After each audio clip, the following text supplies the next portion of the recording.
안녕, 민규쌤입니다. 자, 39, 40차시 갑신정변이 일어나고 열강의 대립이 커지다 살펴보도록 하겠습니다.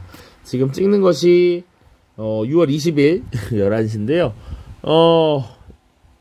드디어 지금 찍는 2022년 기준으로 1학기 2외고사 범위 마지막 프린트 영상입니다. 드디어 지금 찍으면서 드는 생각은 이제 좀 쉴 수 있다 라는 것. 그리고 이거 찍어 놓으면 이제 한 교육과정이 바뀔 때까지 3년은 그냥 울고 먹어야겠다 이렇게 생각을 하고 있습니다. 자, 이전 차시 진단평가 먼저 채우고 시작하도록 하죠. 자, 조선 정부는 개화 정책을 총괄하기 위해서 통리, 기무, 아문이라고 하는 기구를 설치했죠. 그리고 통리, 기무, 아문은 개화 정책을 총괄하기 위해서 설치한 기구이고, 기존의 의정부와 육조 체제는 남아 있습니다. 여기서는 개화 정책만 주로 전담한다. 그리고 이 밑에 12사라고 하는 기구를 두어서 업무를 전문화했다까지 보시면 되겠습니다. 자, 19세기 후반부터 양반 유생층이 성리학적 질서를 지키기 위해 바른 것을 지키다 위정이었어. 벌인 운동은 바른 것은 지키고 사악한 것은 배척하는 위정척사 운동이었습니다. 그래서 시기별로 1860년대, 70년대, 80년대 구분을 했어야 되고요. 당시 시대적 상황에 따라 위정척사 운동의 흐름이 조금 달랐다. 1860년대는 이양선이 출마하고 통상을 요구할 때니까 통상 반대. 그리고 외적들이 우리 수교를 하자, 무역하자 라고 하면 화치는 어떻게 하고 꺼져 라고 배척하고 전쟁을 주장하자 라고 했죠. 적화 주전론입니다. 1870년대는 항구를 열게 생겼어. 강화도 조약을 체결하기로 했어.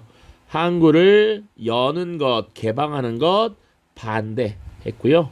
이때 우리가 조약을 체결하는 외놈들이나 양놈들이나 같습니다 라고 하는 외양 일체론이라고 하는 것을 주장을 했죠. 이 글씨가 마음에 안 들어서 다시 하나. 자, 그리고 80년대가 되면 조금 뛰어서 가봅시다. 개화 정책을 추진하고 있지. 그래서 이 개화 정책을 추진하는 거 반대 운동을 벌이게 됩니다. 그리고 사실은 이때 미국과의 수교 요것들도 핫 이슈였어. 그래서 영남 지역의 유생 10,000명이 상소를 공동으로 올렸다. 영남 만인소 기억하셔야 됩니다. 자, 본격적인 내용 들어가죠. 우리 위정척사파의 흐름 봤다면 이제 개화파의 흐름 분화도 볼 수 있겠습니다. 자, 개화파라고 하는 세력은 어디서부터 왔는가? 우리 그 전에 뭐 배웠냐면 34차 시에서 개화파의 전신 세력 배웠습니다. 우리가 문을 열고 외국과 교역해야 한다라는 개국 통상론 세력이었어. 자, 대표적인 인물 박규수, 오경석, 유홍기 같은 인물들이었습니다. 이들이 사실상 이 개화파의 스승격이었습니다. 특히 박규수의 사랑방에는 이 개화파라고 하는 요 중심 인물들이 찾아와서 당시 세계 정세를 논하기도 했다. 자, 사실 그 조금 더 나아가서 이 개국통상론의 또 전신이라고 하면 뭐가 있습니까? 바로 북학파가 있죠. 북학파. 청나라의 발달된 문물을 받아들여야 한다라고 했던 거. 그래서 예를 들면 박지원의 할아버지 박규수, 아니 박지원, 박규수의 할아버지 박지원의 할아버지, 로딩이 지금 뇌절 왔죠? 박규수의 할아버지 박지원, 그리고 박제가, 홍대용, 유수원 이런 인물들이 있었습니다. 요렇게 지금 계승되어 온다라고 보시면 돼. 자, 배경 보시면 이모군란 이후, 그럼 개화파가 지금 나뉜 거야. 나뉜 거. 이모군란 이후에 개화 정책의 추진 방법과 외교 정책을 둘러싼 갈등이었다. 자, 지금 개화 정책을 추진할 때 초기에 점진적 개화 정책을 추진합니다. 왜? 지금 개화 정책을 추진하는 과정에서 문제가 발생했잖아. 지금 이게 부작용이었잖아. 그러니까 점진적 개혁을 추진하려 그래. 그러니까 이거에 대한 반대가 있었던 것이고요. 외교 정책은 어쨌거나 이모군란을 진압하는 과정에서 청나라에 대한 도움을 받았어. 청나라에 대한 우리가 이권 침탈 이런 거는 어느 정도 각오해야 된다. 청의 내정 간섭도 심화되고 있었죠. 이런 것에 대해서도 반대하는 세력들이 있었단 말이야. 특히 이 젊은 신진 세력들이 주로 이것에 대해서 반발했습니다. 좀 더 빠르고 신속하게 개화 정책을 추진해야 돼. 그리고 청나라로부터 이제 의존하지 않고 우리가 독립해야 돼 라고 했던 것이지. 그래서 온건개화파와 급진개화파로 나뉘게 됩니다. 그래서 말 그대로 온건, 급진이라는 표현에서 알 수 있죠. 자, 중심 인물 보겠습니다. 온건파는요, 김윤식이라는 인물, 김홍집이라는 인물, 어윤종 같은 인물이 있습니다. 이미 김윤식과 김홍집은 한 번씩 언급이 된 적이 있어. 김윤식은 영선사로 파견되었던 인물입니다. 김홍집은 2차 수신사로 파견되었던 인물이죠. 나중에 갑오개혁 때도 나옵니다. 자, 김옥균, 이 밑에 나오는 갑신정변의 주역입니다.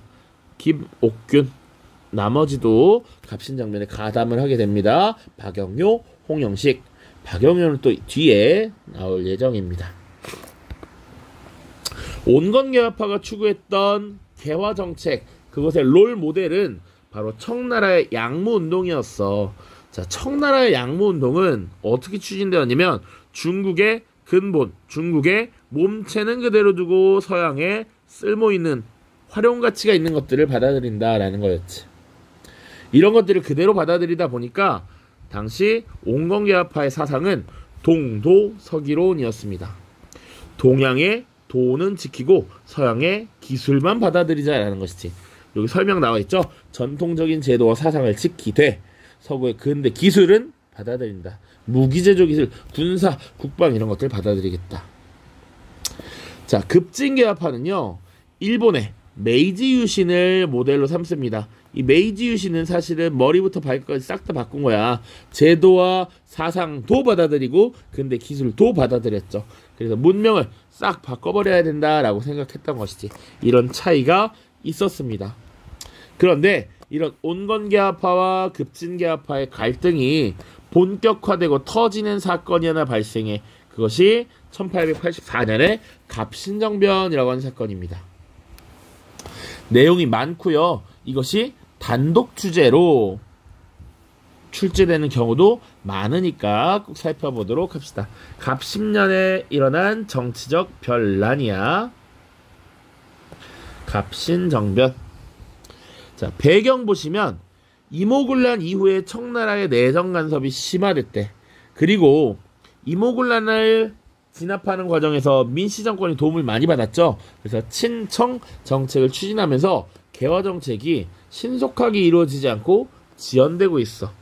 안 그래도 청나라가 간섭하는 것도 꼴보기 싫은데 친청 정책이 강화되면서 그리고 청의 내정 간섭이 심화되면서 개화 정책이 심지어 늦어져.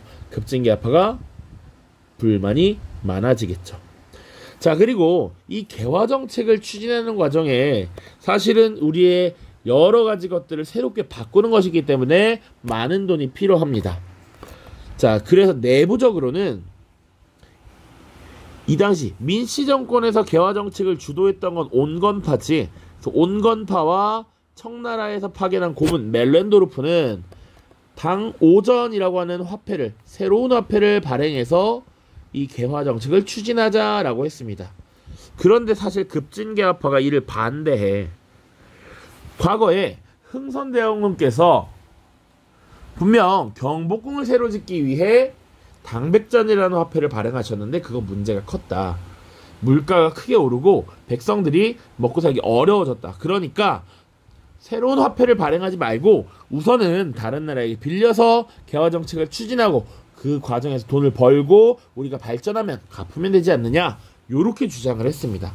일본의 차관 도입을 주장했는데 결국 교섭이 실패하면서 김옥균을 비롯한 급진개화파의 입지가 위축되었죠. 그러니까 정치적인 활로를 찾기 위해서 결국 이런 사건을 일으켰다라고 보면 돼. 마침 급진개화파 세력이 위축되어서 지금 안 그래도 한층 불만이 고조되어 가고 있는데, 한 반대편 중국과 베트남 지역에서는 청프 전쟁이 발발합니다. 84년, 85년이야. 이게 84년입니다. 자, 베트남 지역에서의 주도권을 두고 청나라와 프랑스가 전쟁을 벌이는데, 한성에 주둔하고 있던 청나라의 군대 3,000명 중에서 절반이 베트남 전선으로 이동합니다. 자, 그러니까 1,500명 정도 남았지.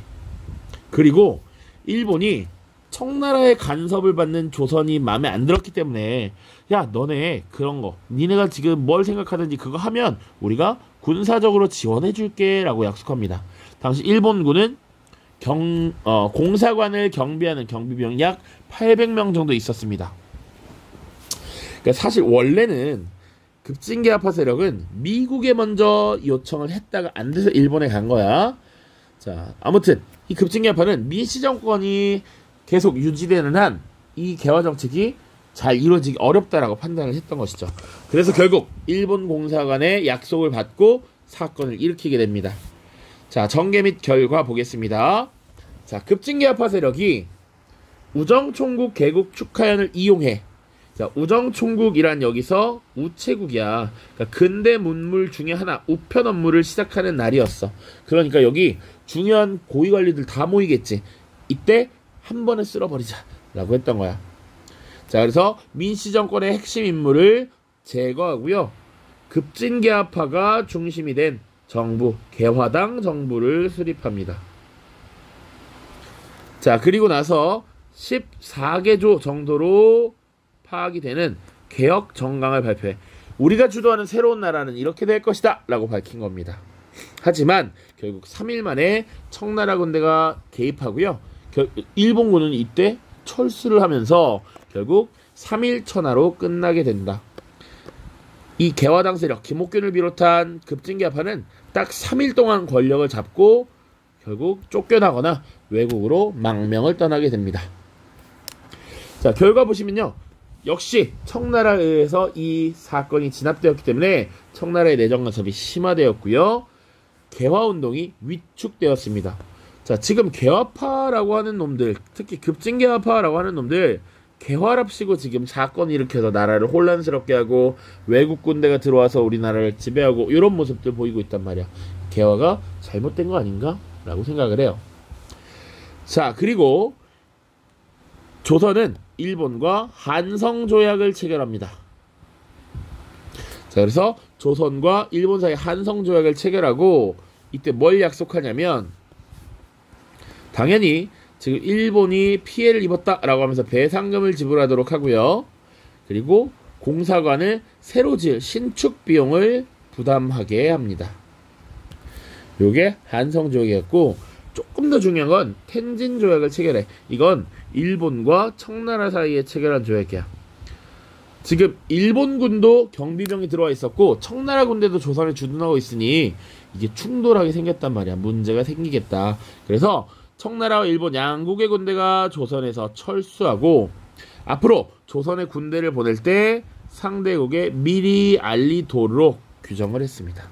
이게 텐진조약이야. 그러니까 84년 갑신정변이 정리된 이후에는 청나라도 군대를 치우고 일본도 군대를 치우게 된다. 그런데 약 10년 뒤에 다시 이 군대들이 들어오게 됩니다. 자, 갑신정변의 봐야 되는데 사실은 그 혁신 내용이 전혀 담기지 않아서 요거는 나중에 다른 그 내용 정리 강의에서 보시기 바랍니다. 자, 보시면 어쨌거나 자주적인 근대 국가 건설을 위한 우리나라 최초의 정치개혁 운동이었고요. 자, 그럼에도 불구하고 나라를 변혁하려는 이 움직임이 하층민의 지지를 얻지 못한 오로지 위로부터의 개혁, 지배층으로부터의 개혁이었다라는 게 한계야. 그리고 정변 방식으로 추진돼서 정당성을 얻기가 조금 어려웠고요. 자의적인 스스로의 힘이 아니라 일본의 군사적 지원에 의존했다는 점, 그리고 하층민이 호응하지 못했던 이유는 토지제도 개혁에 소홀했다는 점이죠. 그러니까 혁신정강에 보면 지조법을 시행한다라고 해서 이게 무슨 제도개혁 아닌가라고 생각할 수 있는데 이 지조법은 일종의 세금개혁이고요. 토지를 개혁하는 그런 것은 아니었습니다. 농민들로부터 지지를 얻기가 굉장히 어려운 구조였다. 자, 개혁정황 오른쪽 이따 보도록 하겠습니다. 갑신정변 이후의 조선의 상황입니다. 자, 한반도를 둘러싸고 지금 여러 강력한 나라들이 대립을 하고 있지. 이 과정에서 이를 극복하기 위한 고종의 자주독립 정책도 등장합니다. 근데 아이러니하게도 이 자주독립 정책은 교과서에만 나와 있고 내용 정리는 없습니다. 자, 첫 번째 거문도 사건이라고 하는 것이 발생합니다. 1885년인데, 자, 갑신정변 이후에 청나라의 내정 간섭이 심화돼. 자, 그러다 보니까 이 청나라의 간섭으로부터 벗어나기 위해서 고종이 또 러시아와 비밀 협약을 추진합니다. 러시아와의 관계를 강화해서 청나라를 견제하려고 했던 거야. 근데 이것을 알게 된 영국이 러시아의 남하를 견제한다라는 명분으로 우리 한반도 남부 지역에 있었던 섬 거문도를 불법으로 점령합니다. 이후 조선의 항이 청나라의 중대로 영국군이 철수를 하게 되었다. 거문도 사건이고요. 그 이후에 어떤 주장이 등장하느냐면 조선 중립화론이라고 하는 것이 등장합니다. 조선을 중립국으로 만들자라는 거야. 조선 중립화론 혹은 그냥 중립화론 해도 됩니다. 조선을 둘러싼 열강의 대립이 격화되자 독일의 부영사 부들러가 조선의 중립국화를 제기했고요. 육일준이라고 하는 인물도 중립화론을 주장했습니다. 당시 한반도에는 충돌이 많아지고 있지 점점. 일단 조선의 문을 열었던 거 누구? 바다 건너 일본도 있고요. 전통적으로 조선에 영향력을 미치는 나라 청나라가 있고 1860년 연해주 지역을 차지하면서 조선에 접근하려고 하는 러시아도 있고요. 러시아를 막기 위해서 지금 한반도 남부 지역에 섬을 장악했던 영국도 있고 사실은 미국도 진출해 있고 프랑스도 진출해 있단 말이야. 그러니까 이 조선을 어느 국가의 우위도 인정하지 않는 중립국으로 만들자라는 주장이 나타났습니다. 자, 자료학습 1번, 2번 보고 마무리하죠. 다음 자료를 보고 개화파의 분화를 정리해보자. 자, 선생님이 설명은 그대로 있네요. 북학 사상으로부터 개국 통상론 그리고 개화파로 내려왔는데 이 개화파가 두 개의 세력으로 나뉘게 되죠. 온건개화파는 점진적인 개혁을 주장한 반면 급진개화파는 적극적 개화 정책을 주장하였다. 조금 더 온건개화파는 외교적인 스탠스가 어땠느냐? 친청적 성격을 가졌고요. 급진개화파는 반청적 모습을 보이고 있다. 다음은 갑신정변의 개혁 정강이다. 빈칸에 들어갈 알맞은 말을 써보자. 자, 잡혀간 흥선대원군을 곧 돌아오게 하며 청에 조공하는 허례를 폐지한다. 잡혀간 흥선대원군 왜 잡혀갔었지? 이모곤란 직후에 청나라가 흥선대원군을 끌고 갔습니다. 자, 그리고 이제 청나라에게 조공 같은 거 하지 말자라고 했던 것이지. 우리가 자주국으로서의 면모를 갖추자. 그 다음 중요한 내용들. 문벌을 폐지하자. 인민평등권을 제정하자. 자, 가문에 따라 사회적 특권을 갖는 문벌제도 폐지. 그리고 인민이 모두 평등한 권리 이런 것들 얻자. 자, 그리고 조세제도의 개혁이었던 지조법 개혁. 이것은 세금제도 개혁이었다. 여기도 나와 있네요. 여기 그대로 썼으니까 세금 개혁이었다. 부정을 막고 백성을 보호하며 재정을 넉넉하게 한다. 자, 급진개화파는 정부의 소극적인 개화 정책에 반발하여서 갑신정변을 일으켰고 개화당 정부를 구성했습니다.